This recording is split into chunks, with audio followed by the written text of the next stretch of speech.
Hi friends, welcome to தேஜுவரை channel. இன்றைக்கி நம்ம சேனலில் ஒரு சூப்பரான கோஸில் கிரேவி தாங்க, அதுவும் கறி குழம்பு டேஸ்ட்டில் இருக்குங்க. அது எப்படி செய்யுதுன்னு பார்க்கலாம் வாங்க. இதை இட்லி, தோசைக்கு, அது மட்டும் இல்லைங்க, சப்பாத்திக்கு ரொம்ப அட்டகாசமாக இருக்கும். சாதத்துக்கு அதை விட டேஸ்ட்டாக இருக்குங்க. எப்படி செய்யலாம் பார்க்கலாம் வாங்க. ஒரு அடிகனமான பாத்திரம் வச்சுருக்கேங்க. அது காஞ்சதும் ஒரு 3 டேபிள் ஸ்பூன் எண்ணெய் ஊற்றிக்கிறேன். கடலை எண்ணெய் தாங்க யூஸ் பண்ணியிருக்கேன். இது நேற்று நான் காலிஃப்ளவர் பக்கோடா பண்ணேன், அந்த எண்ணெயை யூஸ் பண்ணுறேன். அதை எண்ணெய் வச்சு நல்லா காஞ்சதும், எண்ணெய் கொஞ்சம் நல்லா காயணும். அதுக்கப்புறம் பார்த்திங்கன்னா கொஞ்சமாக கடுகு சேர்த்துக்கிறேன். எண்ணெய் நல்லா காஞ்சி வருது. இப்போ நான் கொஞ்சமாக கடுகு சேர்த்துக்கிறேன். கடுகு பொரிஞ்சதும் கொஞ்சம் சோம்பு, அதோட ஒரு பட்டை, அதோட ஒரு பிரிஞ்சி இலை, இது 3த்தையுமே சேர்த்துக்கிறேன். நான் சேர்த்து நல்லா பொரிஞ்சு வரட்டும். இப்போ நான் இந்த குழம்புக்கு தேவையான ஒரு 2 வெங்காயம் எடுத்து, பெரிய வெங்காயம் தான் எடுத்திருக்கேன். அதை சின்னதாக நறுக்கி வச்சுருக்கேங்க. அதையும் இதில் நான் சேர்த்துக்கிறேன். வெங்காயம் நல்லா வதங்கணும். வெங்காயம் கொஞ்சம் நல்லா வதங்கி வரணும். அதுக்கு நல்லா நம்ம வதக்கிட்டே இருக்கலாம். அடுப்பு நம்ம ஃபுல்லில் வச்சுட்டு கொஞ்சம் நல்லா வதக்குவோம். இதுக்கு வெங்காயம் நல்லா வதங்கி வரணும். நம்ம எப்படி கறி குழம்புக்கு வைக்கும் போது வெங்காயம் வதங்குமோ, அந்த மாதிரி வெங்காயம் கொஞ்சம் நல்லாவே வதங்கி வரணும். இப்போ நல்லா வெங்காயம் வதங்கிடுச்சு. இதுக்கப்புறம் நான் ஒரு 2 சின்ன தக்காளி எடுத்து வச்சுருக்கேன். அந்த சின்ன தக்காளி சின்னதாக கட் பண்ணி வச்சுருக்கேன். அதையும் நான் இதில் சேர்த்துக்கிறேன். சேர்த்துட்டு இதையும் நல்லா கொஞ்சம் வதக்கிக்கிறேன். இந்த தக்காளியும் வெங்காயமும் நல்லா வதங்கிறதுக்காக கொஞ்சமாக நான் உப்பு சேர்த்துக்கிறேன்.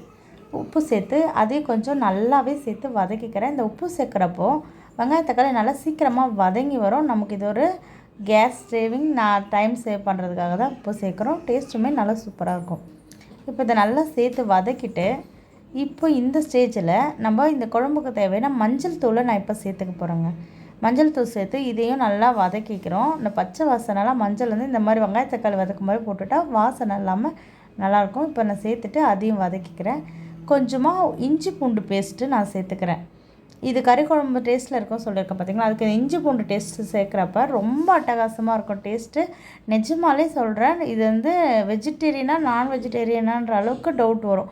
அந்த அளவுக்கு டேஸ்ட் சூப்பராக இருக்கும். ஒரு சிக்கன் குழம்பு சாப்பிட்டா எப்படி இருக்குமோ அந்த அளவுக்கு டேஸ்ட் இருக்கும். இதை கண்டிப்பாக ட்ரை பண்ணி பாருங்கள். இப்போ இதை நான் இஞ்சி பூண்டும் பேஸ்ட்டு சேர்த்துட்டு நல்லா வதக்கிடணும். பச்சை வாசம் போகிற அளவுக்கு நல்லா வதங்கி வரணும். இப்போது இதை நல்லா வதங்கி வந்துடுச்சு. இப்போ இதில் என்ன பண்ண போகிறோன்னா, கோஸு நான் எடுத்திருக்கேன் இல்லையா, அந்த கோஸ் சின்ன கட் பண்ணி கழுவி குக்கரில் போட்டு ஒரு 2 விசில் விட்டுக்கிறேங்க. இதை செய்யறதுக்கு முன்னாடியே, வெங்காய தக்காளி வதக்கிறதுக்கு முன்னாடியே நான் எடுத்து வச்சுட்டேன்.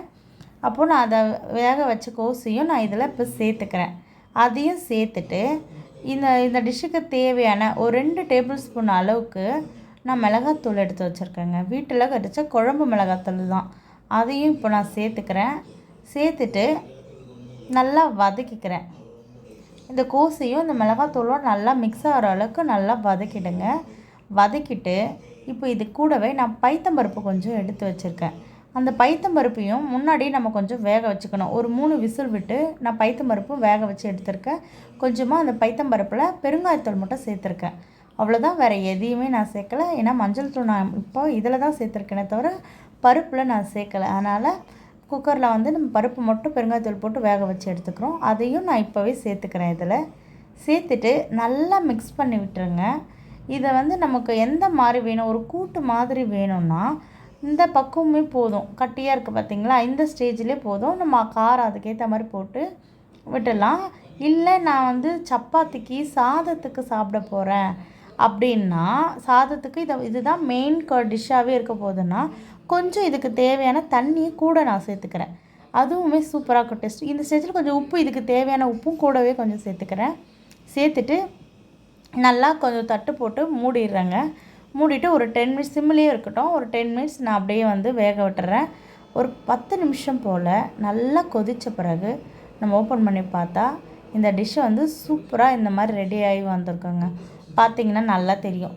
இப்போ இது நல்லா அந்த பச்சை வாசனை, குழம்பு மிளகாய் பச்சை வாசனைலாம் போயிட்டு பைத்தம்பருப்பும் கோஸும் நல்லா மிக்ஸ் ஆகி ஒரு நல்ல ஒரு டேஸ்ட்டில் பாண்டிங்கில் இந்த மாதிரி இருக்கும். இப்போ நமக்கு இன்னமும் கொஞ்சம் தண்ணியாக இருக்குது, இன்னும் கொஞ்சம் திக்காக வேணும் எனக்கு அப்படின்னா, நம்ம மறுபடியுமே ஒரு 10 நிமிஷம் மூடி போட்டு மூடிட்டு கொஞ்சம் சிம்லேயே வச்சிடலாம். ஃபுல்லாக வைக்கக்கூடாது. வச்சா இது டக்குன்னு அடி பிடிச்சிரும். பைத்தம்பருப்புன்றதுனால ஏற்கனவே வெந்துடுச்சு வர. அதனால் மூடிட்டு ஓப்பன் பண்ணி பார்த்தீங்கன்னா இந்த மாதிரி சூப்பராக ரெடியாக இருக்குங்க.